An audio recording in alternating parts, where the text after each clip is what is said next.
afternoon, everyone, both here and if you're joining us from home. This is a seminar of the Center for Learning, Teaching and Human Development. And today we've got Dr. Evelyn Corrado, who is presenting her work. Now, Evelyn is a lecturer in early childhood studies in the School of Education. She uses multidisciplinary approach in her teaching and research. Her PhD explored dialogical pedagogies in Kenya to embrace learning. Evelyn grew up in Kenya and has a substantive understanding of the African context, which informs her work. Now, today, Evelyn will present her work on Decolonising education to unshackle representation of Africa, geography curriculum and pedagogy. Please join me in welcoming Dr. Evelyn Corrado.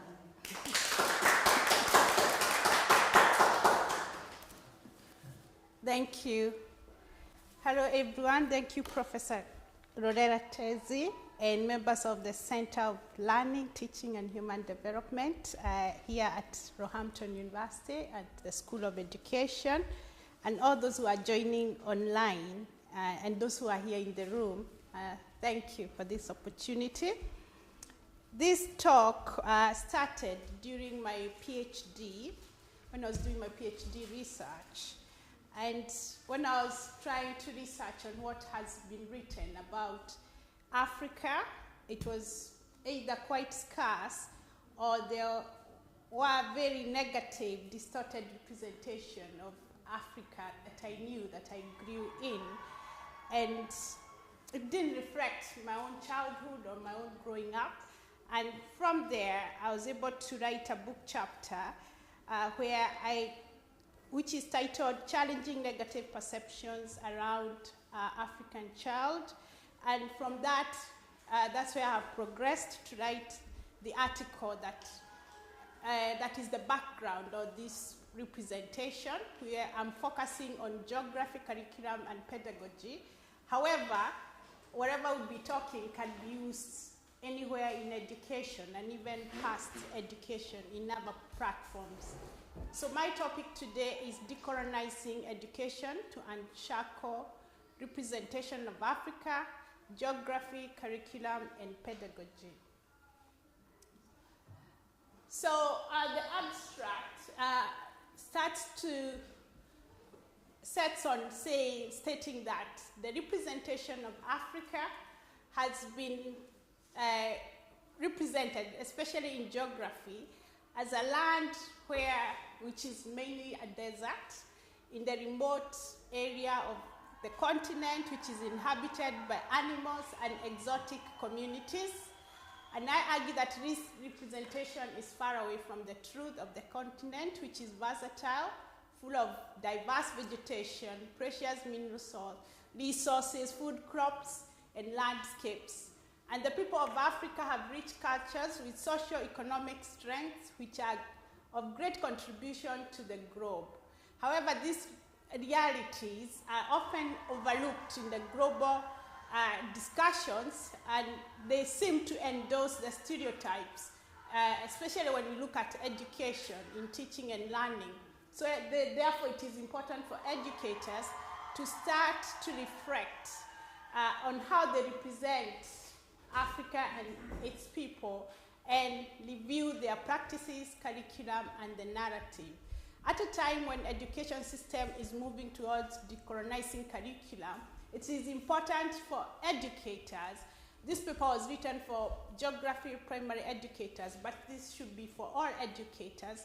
They have a responsibility to reflect and to see how they represent Africa and other parts of the globe as well. So, if I may start with a self-reflection, don't tell me, otherwise this talk will end now. So just reflect quietly. What did you learn about Africa in your school? And what are children learning today about Africa in the UK schools? And also another question, is the information taught about Africa in schools balanced?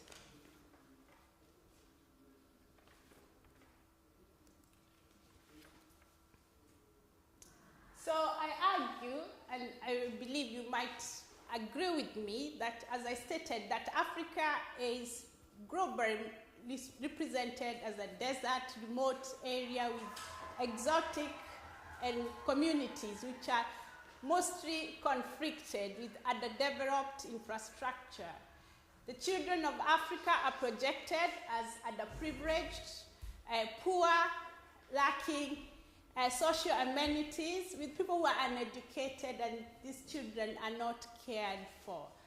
I have argued that these views mostly are from the global north that seem to dominate the universal narratives, and they seem to continue to undermine the global south. However, they usually dehumanize the people from the global south through promotion of stereotype accounts, and we see this daily in the media. I'll just ask you to watch perhaps ITV, BBC for 20 minutes, and you see photos of apparently very poor kids who are dying, or So, and this, I argue, in education, it started time immemorial.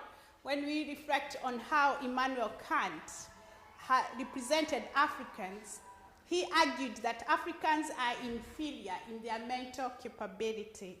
Charles Darwin, as well, argued that we came from human origins, came from Africa, and came from apes, and so who came from apes? Obviously, the people who are closer to the monkeys.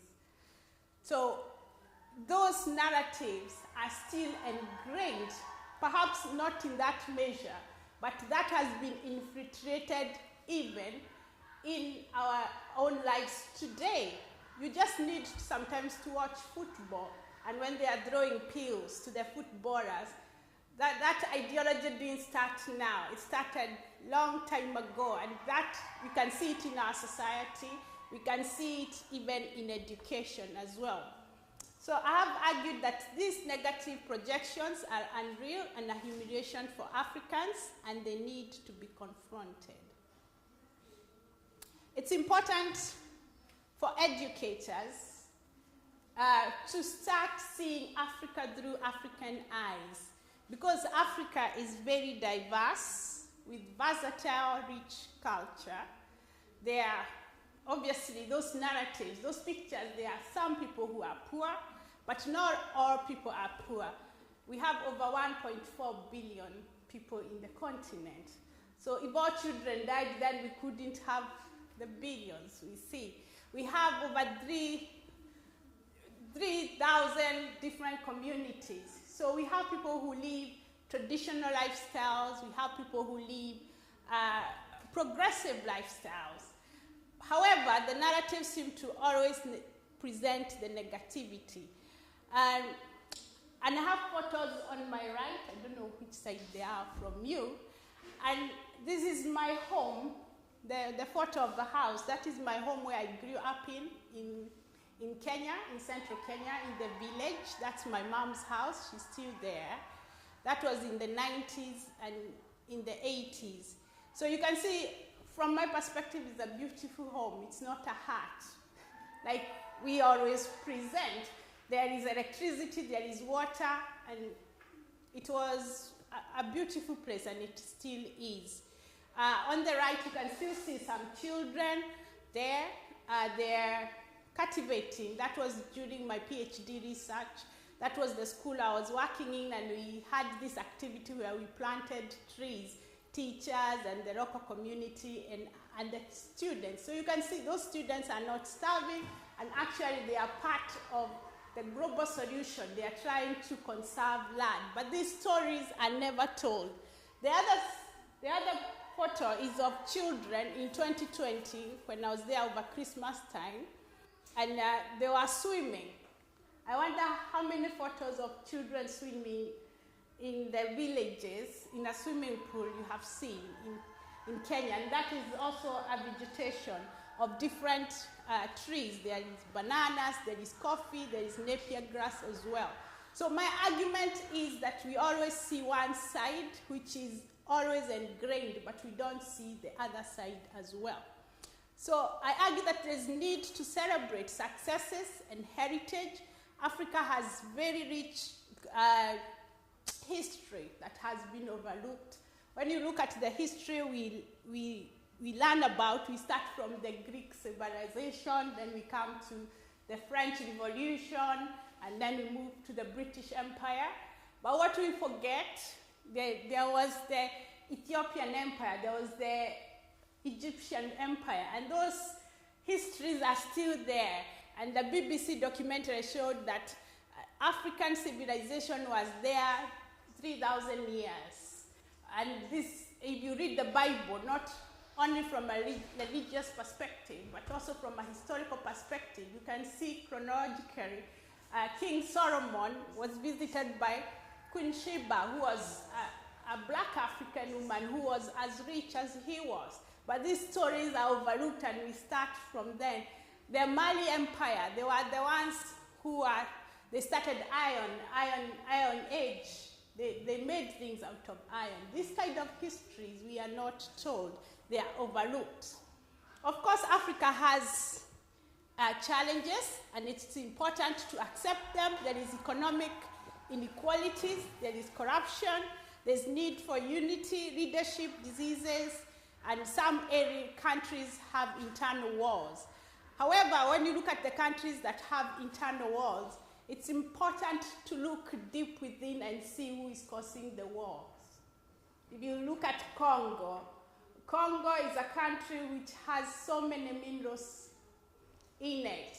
So you wonder how come we have the diamonds here from Congo and the people are fighting, and also who is selling the guns to them.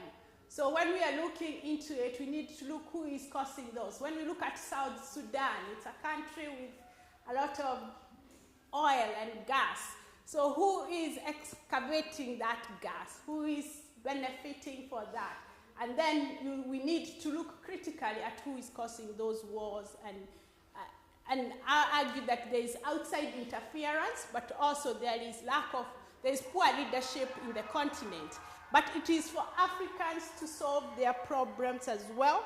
And it's important, instead of, if we are going to be allies, we support them in a respectful way, not dehumanize them, and always look at the gloom and the doom and tell the whole story. Africa has an untold story, which is intertwined with the global story. For example, I just mentioned the resources, the food, the workforce, the art, the education. Just recently in the UK, we had COVID-19, and some of the great people, the key workers who died for UK were from Africa. The nurses, the doctors, they were trained and went to school and grew up in Africa. And so there is education which we value. When you go to our supermarkets, to Sainsbury's, you find fruits, vegetables from Egypt, from South Africa, from different parts of Africa. When we go on Valentine's Day, I'm always proud of Valentine's Day because you get the flowers from Kenya. So Africa is contributing to the globe. So it is important to tell these stories as well. Also, the art. We can't discuss that more. We know we are trying to retrieve our arts from the museums in Europe. So we know if those arts were not beneficial, I don't think they would have been kept. I don't think we'll be struggling to have them back. So there is, and those artifacts were made long time ago. So if these people are not creative, then I don't know. I'll leave that for you. I hope it moves on. So my argument is there is progress in Africa in many ways that has been overlooked, and another example I'll give, like the East African technology.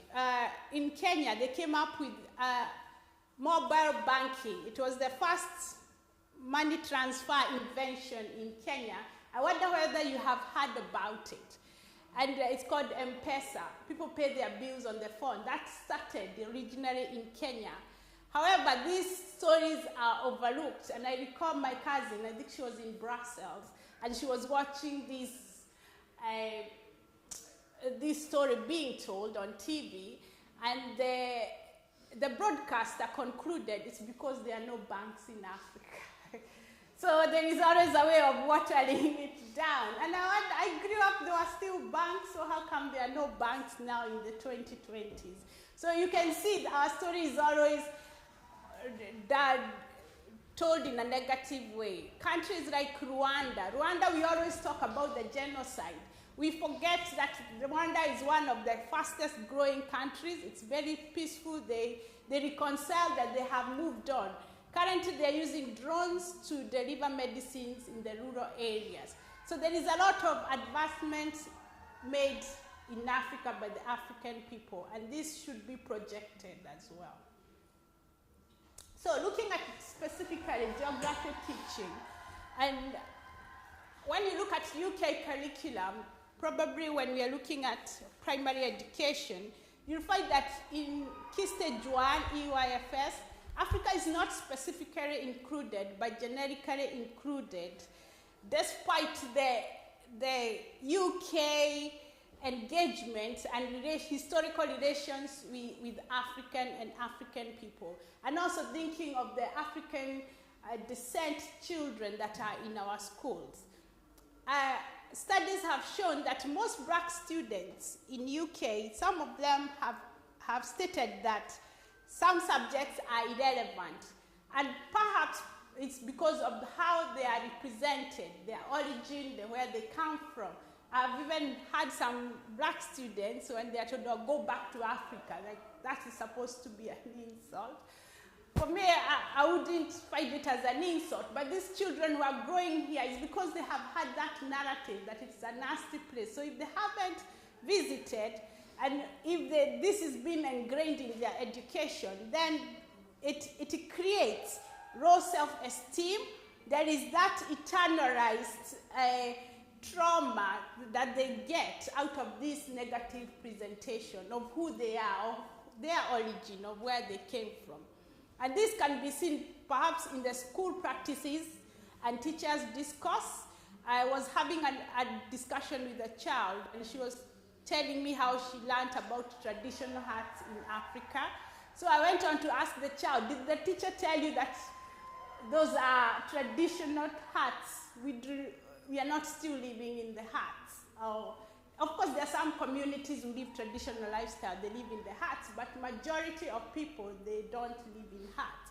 But this seems to continue to be ingrained that we live in traditional huts, we walk everywhere, we don't have water, all those things. And we start ingraining it to children, as I said, in the media, that's another case. And also now in education, how we present the stories. Even here in Britain, when I'm watching Robin Hood and past that, I see that they also have their own traditions, which are good to know, but it's important also to highlight the progress that the people have made. This has also been campaigns and charities like Save the Children in Africa by NGOs, and some of these campaigns have been used even in schools as well, which seem to reinforce the negative stereotype. So my argument is that, and it has been argued by other people, that education has become a reproduction of global inequalities and misrepresentation of others. Hence, there is a need to critically review teaching of geography, physical, social, and cultural geographies. So my geography lessons in Kenya, it was my best subject, and my mother and my dad, they were teachers, they were educators, so my mom taught geography as well. It's until later that I have come to reflect some of the geography I learned, and I'm mesmerized. First, we learned about Europe. It's a glorious, civilized world. Interesting weather, and I was very interested by that. I couldn't believe about the snow, winter, autumn. I remember the first winter I was here, and then it snowed. I just walked to the streets and enjoyed it, which is good. About developed cities, schools, universities, with people who are peaceful, democratic, and united. There is no war, poverty, traditions, or class divisions. So in that learning, and now you can see why people want to come to Europe, because it's Canaan, it's the land they want to be because of how it has been presented. And I recall once I went back to Kenya and some guys saw some photos I'd taken, and there were some workmen working somewhere. They were taken by mistake, but people could not believe that Europeans can do manual jobs because of the photos they see. They're like, I don't know, they can't believe there could be people who do being men and all. I respect that, but I'm saying the photos we see, probably even in the movies, is of these high-class people, and that's how it has been presented. That's what was presented to me. African presentation in my learning was beautiful landscape that were discovered by the white explorers. Some of those white explorers, like David Livingstone, Rebman, Huntington, Richard Burton, and some of those who discovered the source of River Nile, which is Lake Victoria, and Mount Kilimanjaro, Victoria Falls as well. And I'm using those words to see that even those mountains and rivers were baptized to British names. Even Mount Kenya. Well, Mount Kenya, which is just, I live on the slopes of Mount Kenya. There were people living there, the Gikuyu people, and they used to call Mount Kenya Mount Kirinyaga. That is Kirinyaga, but it was baptized. Same to Lake Victoria, same to other places. So that is erasing the history, and these people, even the history that was written, it didn't include the people who are living there, even the people who helped the explorers as well. Similarly, African traditions were to be civilized, so anything African in our learning was removed. Africans were to be saved by the European missionaries, and they were being saved from their backward beliefs and practices. So the missionaries, the religious missionaries, they erased anything African in the religious setting, the dressing, even the names. That's why I'm called Evelyn, because I have to be baptized. But my name, my grandmother's name is Wandia. So yeah, and that has continued till today. So that's erasing the traditions of Africans. However, my argument is that we need to look at the strengths, the knowledge, the creativity, the civilization, and I mentioned some of these: the ironwork, the leadership system, agriculture, medicine, and artwork. You'll be happy to know that before the invasion of the Arabs in the 11th century and the Europeans in the 17th, 18th century, Africans lived in harmony. So this invasion, we have suffered a lot of trauma over the years of people, but we don't see the resilience of African people. Despite we suffered slavery, we suffered colonization, we're still suffering neo-colonization, but still we are resilient people. We come up, we are just like a cat with 9 lives, if I may say. So it's important to acknowledge these and the things that they have done well. As Ngugi wa Thiong'o argued, the syllabus in Kenya or in Africa, it mirrors colonization and neo-colonialism to enable exploitation, oppression, and human degradation. The literature I have used is looking at the global discourse of Africa and the continent.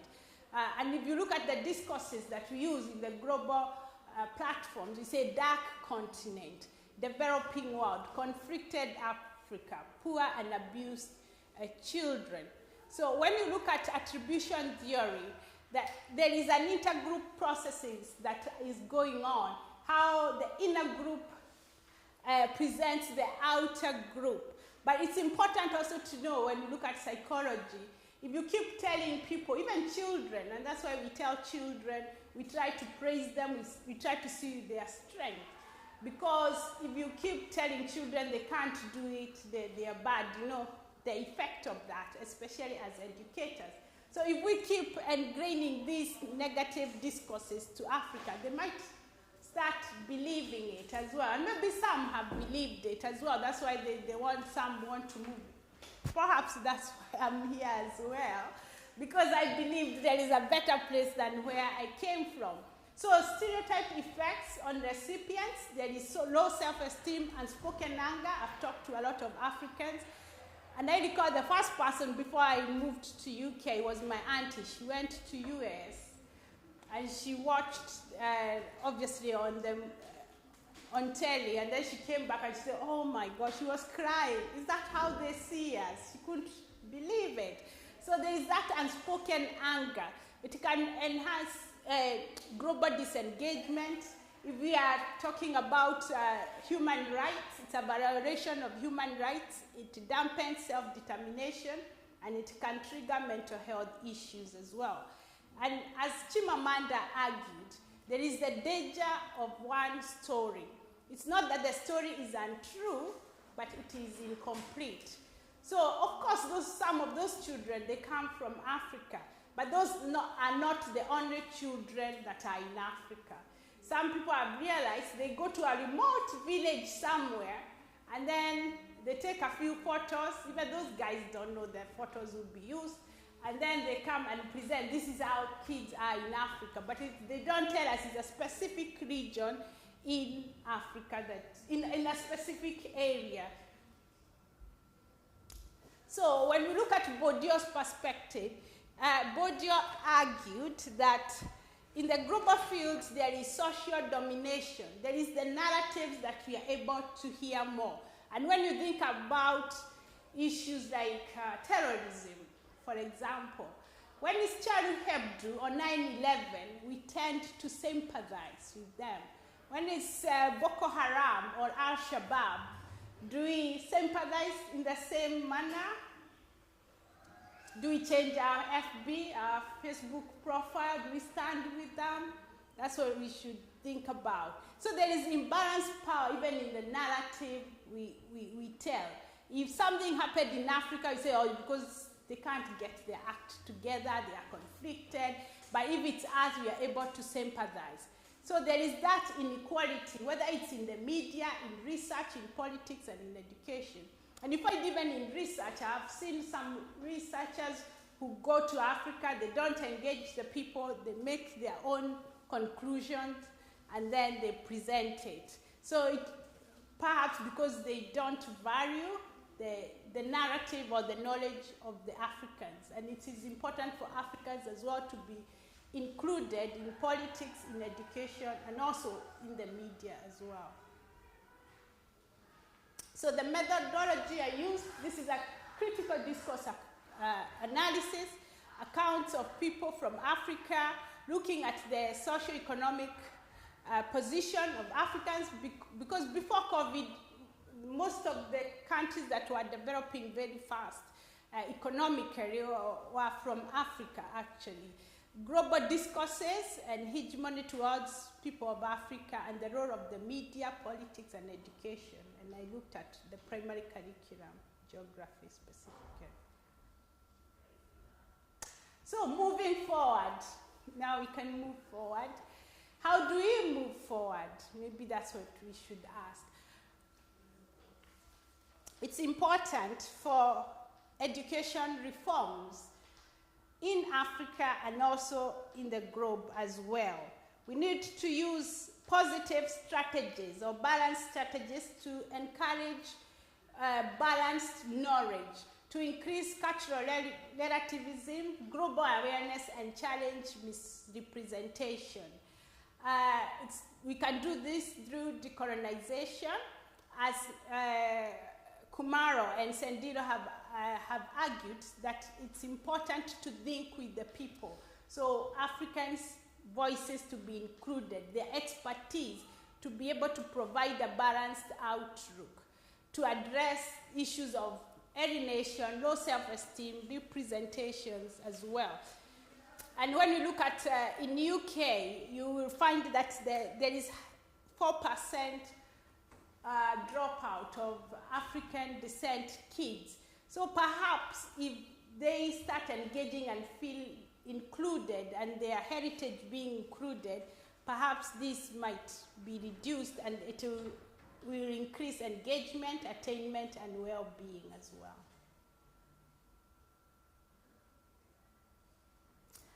It's important that teachers and all educators to start reflecting on how they are using their inclusive practice, their own discourses as well, and their pedagogical choices as well. How they represent others, and they should be willing to be vulnerable. You know, when you are reflecting, you have to be vulnerable and to be honest with yourself, but also to be empathetic and then move on. So, okay, this is what I have been doing, so what can I improve? And that's why I have argued that dialogic pedagogy, where they promote critical thinking even for the students as well. Like what we didn't discuss, but I asked you these questions. What do you know about Africa? Who told you? Is it balanced? What have you heard from Africans? So we start critically looking at that as well. At the same time, include Africans as well. If it's primary school, secondary school, even in the universities, we have Africans all around us, in parents, students, people working with us. So we can include them to know their childhood experiences, their culture, their identity, and their politics and their issues as well. I'll put a link there from BBC. It's a day in the life of a child in urban Kenya. Actually, it's supposed to be 2012, not 2021. There's a link there you can watch later. So, examples of practical classroom practices. I just thought I list them. Using of balanced images in the classroom for representation. Think the kind of novel angle you're using. Consider an African inquiry. Create a virtual space for communication and dialogic talk in the classroom. And also letting the black kids take over and discuss their own experiences as well.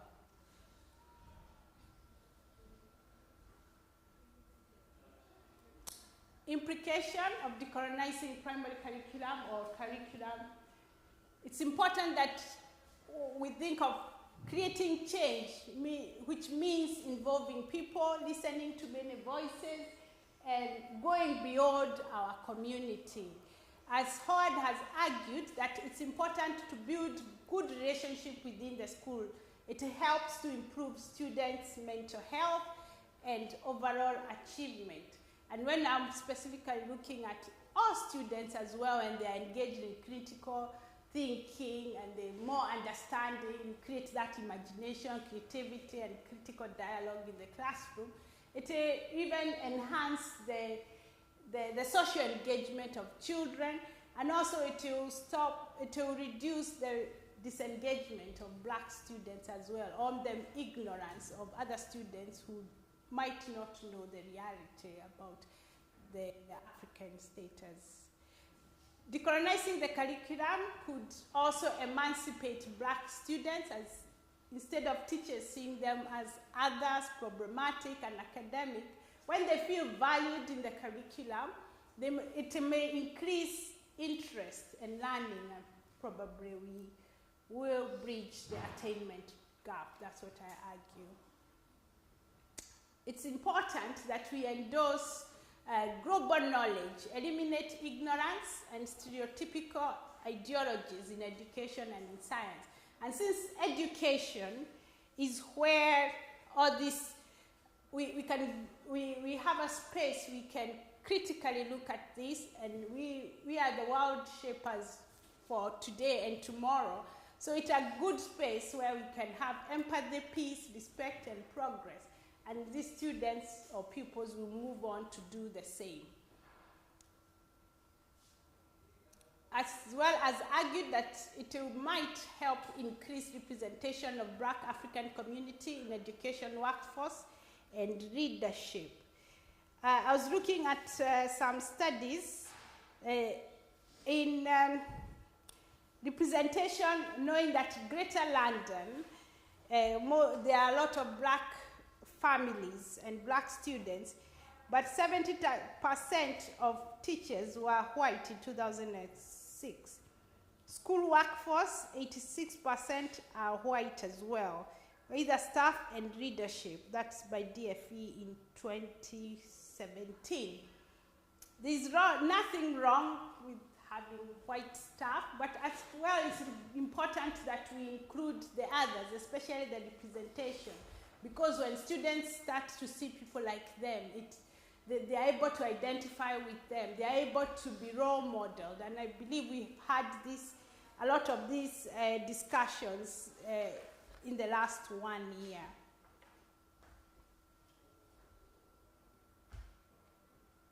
I have a proposed research project, part of this, where I'll be exploring the barriers to African parental involvement in the UK education system.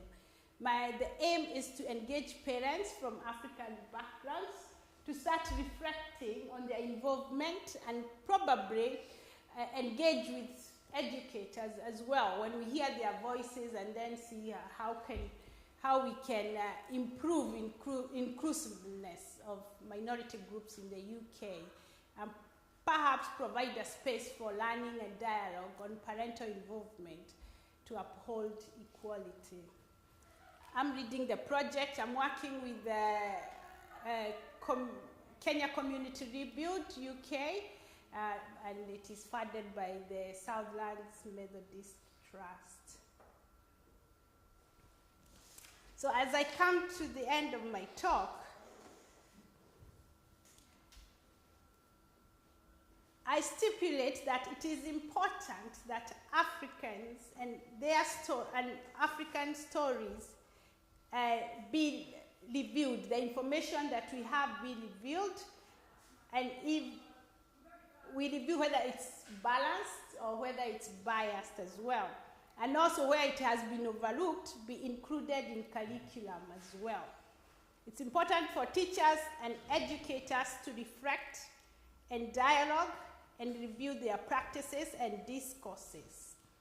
This may seem like a massive, huge thing, but I'll say, as Madera stated, it always seems impossible until it is done. And later I'll finish with this quote by Professor Wangari Maathai. She said, "In the course of history, there comes a time when humanity is called to shift to a new level of consciousness, to reach a higher moral ground, a time when we have to shed our fear and give hope to each other, and that time is now." Thank you.